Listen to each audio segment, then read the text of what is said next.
So, harvest season. Ayan o guys, grabe, namumukadkad sa kaperahan. Kashing-kashing sa paligid mga kapiksi. Ibig sabihin talaga suswertein kayo sa pera. Guys, kung meron kayong mga inaasahan na pera talaga no, by next year, kumbaga ma-experience nyo yan guys. Let's say for example, baka meron ka nilo-loan or ina-expect mo na by next year, kung may negosyo ka, lalago na yung negosyo mo. Syempre pag lumalago yung negosyo, lumalago na rin yung kita. O kaya naman baka meron kang inaasahan na loan or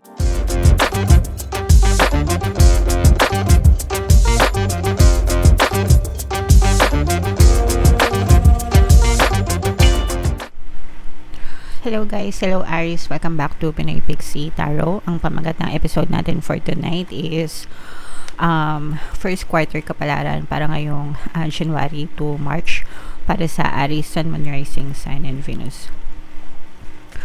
By the way guys, naka-upload na sa ating YouTube channel yung 2025 kapalaran para sa bawat zodiac signs. If in case hindi nyo pa napapanood yung video para sa inyo, punta lang kayo sa homepage nyo guys and hanapin nyo lang yung video para sa zodiac sign nyo. So ito yung mga mensahe sa inyo ng universe guys, pwede nyo ma-experience anytime sa loob ng first quarter.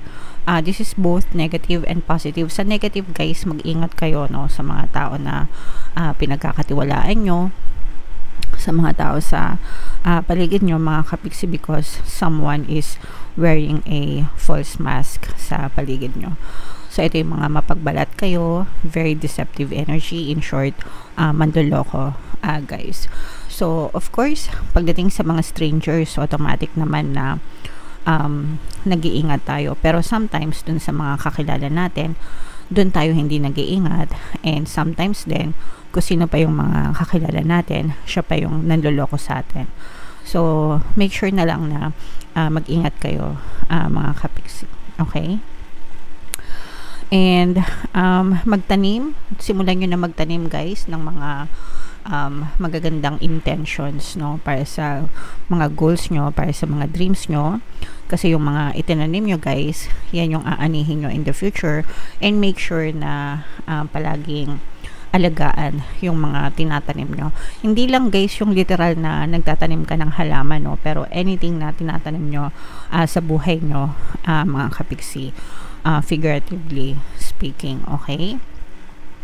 And sa love life naman, mga kapiksi, kung kayo ay meron ng partner o specific person, mararamdamin nyo yung pang forever na romantic energy between you and your person. And kung kayo naman ay single guys, maaaring makilala nyo yung the one na magpapatibok ng inyong puso mga kapiksi, okay? So ito guys, i-mind nyo na yan sa comment section. Mine, eternal love, mine forever. So i-mind nyo yan sa comment section, Aries.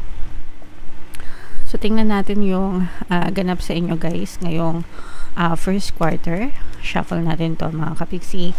Habang sinashuffle natin to, panoorin nyo muna yung video natin regarding sa ating paano mag-manifest ng abundance video course. Kapiksi, sawa ka na ba sa mga struggles at hirap sa buhay mo? Masipag ka ba at masikap sa buhay ngunit hindi ka pa rin umaasenso? Ilang beses ka na bang nag-attempt mag-negosyo at mag-invest pero palagi ka pa rin nalulugi? Sa pagkakataon na ito ay maaaring may subconscious beliefs ka na nagiging balakid sa iyong pag-unlad at pagyaman. Introducing, paano mag-manifest ng abundance video course. Dito ay matututunan mo ma-overcome ang mga balakid mo para tuluyan ka ng umunlad, umasenso, sumagana, maging matagumpay, successful at maswerte sa iyong kabuhayan, pera, trabaho, negosyo, salapi at kaperahan ng bonggang-bongga. Dali, mag-send na ng email sa pinoypixietaro@gmail.com at simulan na ang iyong pagyaman ngayon. Alright, so sa lahat ng gusto mag-avail ng course guys, yung promo natin ngayong December, una magbibigay tayo ng 15% discount. Pangalawa, magbibigay din tayo ng free 3-in-1 pampaswerte subliminal. So pampaswerte sa buhay, sa pera at sa love life. Sobrang ganda niyan mga kapiksi. And meron din tayong bagong course, paano mawala ang third party at magkaroon ng harmonious na relationship para mawala yung mga kabit ng mga jowa nyo guys. 20% discount naman yan until December 31, kaya mag-avail na kayo guys. So, Aries, guys, kayo ay represent ng Queen of Wands. Ito ay mga negative and positive energy. Unang-una, guys, mag-ingat kayo sa pakikipag-away, or mag-ingat kayo na wag magkaroon ng miscommunication or misunderstanding sa ibang tao. Kung kailangan nyo makipag-communicate, guys, gawin nyo para malinis yung mga gusot, mga kapiksi. Kasi for some of you, kapag hindi kayo nagkaunawaan, there may be a specific person na magkaroon kayo ng conflict with. Pwedeng kasamaan sa trabaho, pwedeng kaibigan, kakilala, or pwedeng specific person din. Strong water sign energy, Cancer, Pisces, Scorpio. Baka magkaroon kayo ng misunderstanding, miscommunication, kaya baka magkaroon kayo ng konting away, mga kapiksi. Panatilihin na kalmado ang isipan, guys, para wag mauwi sa away yung mga miscommunication and misunderstanding, and palaging kailangan mature, no? Open-minded kayo sa mga bagay-bagay, mga kapiksi. For some of you, guys, no, parang nagkakaroon dito ng parang nangingimi kayo, nagkakaroon kayo ng limitation, mga kapiksi. Feeling ko yung iba sa inyo parang hindi pa kayo ready na sumubok ng mga bagong bagay. Baka may mamiss kayo ng mga opportunity, no? Kasi parang 2025, guys, binibigyan kayo ng chance ni universe na baguhin yung buhay nyo, baguhin yung perception nyo, baguhin yung takbo ng buhay nyo. Pero yung iba sa inyo, parang hindi kayo willing na mag-change, okay? And that's fine, okay lang yun kung ayaw nyo magbago. Pero wag nyo ring asahan na magkakaroon ng pagbabago sa buhay nyo. Kasi kung gusto nyo magkaroon ng positibong pagbabago sa buhay nyo, sa takbo ng buhay nyo, ang unang magbabago dapat ay kayo. And kung hindi kayo willing na magbago, mga kapiksi, matatrap kayo sa sitwasyon nyo, or kung ano yung meron kayo right now, dun at dun din kayo mag-i-spiral, guys. So, again, wala namang masama kung komportable naman kayo sa buhay nyo ngayon. Okay lang yan. Pero, kung gusto nyong mabago yung buhay nyo, kailangan ready kayo na mag-accept ng mga changes, and kayo muna yung unang magbabago, mga kapiks. Okay? And yung sinasabi natin na pang forever na pag-ibig, guys, ayan, no?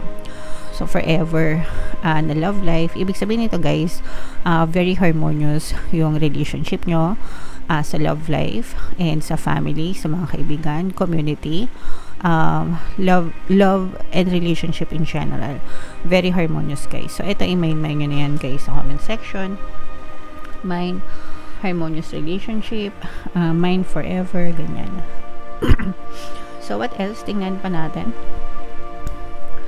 By the way, guys, 3 beses tayo maglalatag ng spread. Isa para sa January, sa February, sa March. Pero anytime sa loob ng first quarter, pwede itong makaresonate sa inyo, guys. Ito na yung sinasabi natin na mag-ingat, guys, no? Mag-ingat because someone is wearing a false mask. So, maaari kayong maloko, guys, especially sa pera. So, maaari kayong maloko ng somebody na pinagkakatiwalaan nyo. Mga kapiksi, itong tao na to, this is not different. This is not a stranger to you. Hindi siya stranger, mga kapiksi. This is somebody na kakilala nyo. Pwedeng katrabaho, mga kapiksi, kasamaan sa trabaho, ganyan.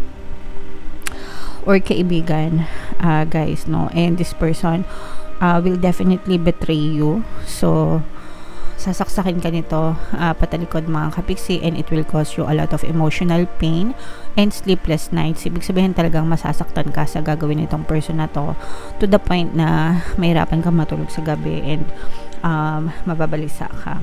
So, again, guys, no, be cautious, lalo na doon sa mga nangungutang ng pera.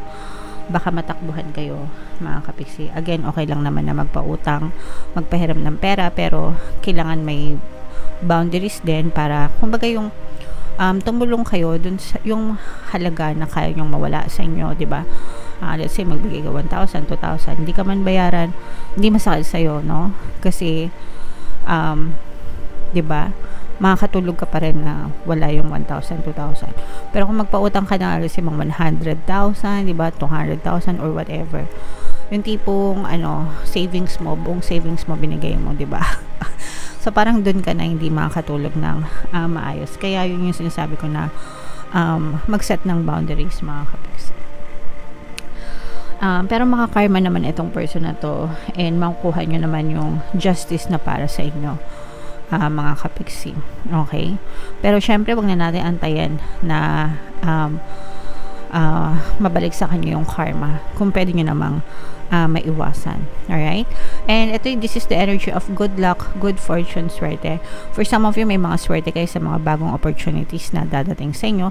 Ito'y bahagi na rin ng inyong good karma, mga kapiksi, at yung iba pa sa inyo, maaaring may mga bagong kontrata, mga bagong offer, mga bagong project na dumating sa inyo, and maaari kayong swertehin doon, mga kapiksi, yung iba sa inyo, para makakabingwit kayo ng malaking big clients, or pwede ito maging simula or ugat para lalo pang tumibay ang iyong kabuhayan. Okay?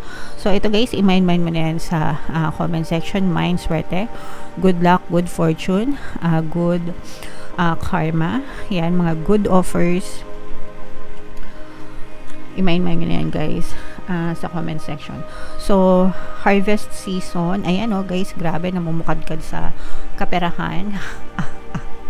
Kashing-kashing sa paligid, mga kapiksi. Ibig sabihin talaga suswertein kayo sa pera. Guys, kung meron kayo mga inaasahan na pera talaga by next year, kumbaga ma-experience nyo yan guys. Let's say for example, baka meron ka nilo-loan or ina-expect mo na by next year, kung may negosyo ka, lalago na yung negosyo mo. Syempre pag lumalago yung negosyo, lumalago na rin yung kita, o kaya naman baka meron kang inaasahan na loan or I don't know, financial help next year, and maaari siyang ma-release or mapunta sa inyo guys. Okay?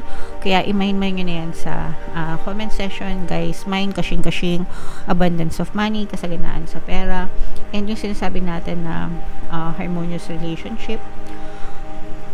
Actually guys, meron mang gugulo sa relationship nyo kasi naiinggit itong person na to dahil very sweet yung person mo sa inyo, mga kapiksi. May manghihimasok sa relasyon nyo guys, no? This can be a third party or pwede ring mga barkada, ganyan, or in-laws na parang nanghihimasok sa relasyon yung mag-asawa, o kaya naman mga pwede ring third party, pero hindi ko masyadong nararamdaman yung third party guys. Baka yung mga kamag-anak ng person mo or kamag-anak mo, baka ayaw nila na masaya kayo together. Lalo na kung let's say for example breadwinner yung person mo, and sa'yo na pupunta lahat ng padala, hindi na nabibigyan yung family niya. So parang sa ganun nag-uugat, no? Kaya parang sinisira kayo dun sa person nyo. So, ipagdasal nyo na lang guys. If naka-resonate kayo dito, pwede nyo pakinggan yung pampawala ng balakid subliminal para magkaroon kayo ng harmonious na relationship ng person mo, and maging ma-okay kayo sa lahat. Alright? So, comment down below if naka-resonate kayo guys. Ito, i-mind nyo talaga itong mga kasyeng-kasyeng na to, kaperahan na itong mga swerte sa pera. Yan talaga yung pinakamagandang energy dito, mga kapiksi, at saka itong harmonious na relationship guys. Okay? So, comment down below if feeling nyo naka-resonate kayo dyan. This is good for 3 months. So, pwede nyo siyang panoorin, balik-balikan sa January, sa February, sa March. Tapos, ibangga nyo siya dun sa mga monthly readings nyo. Dun sa mga buwan na yun. And kung ano yung naka-resonate sa inyo, take those message, mga kapiksi. Ito yung ating 2025 kapalaran guys. Ito naman yung ating success stories ng paano mag-manifest ng abundance video course. Click here to subscribe guys. Ito yung ating mga pampaswerte subliminals. Thank you for liking, sharing, and subscribing. See you again next time. I love you all. Have a nice day. Bye-bye.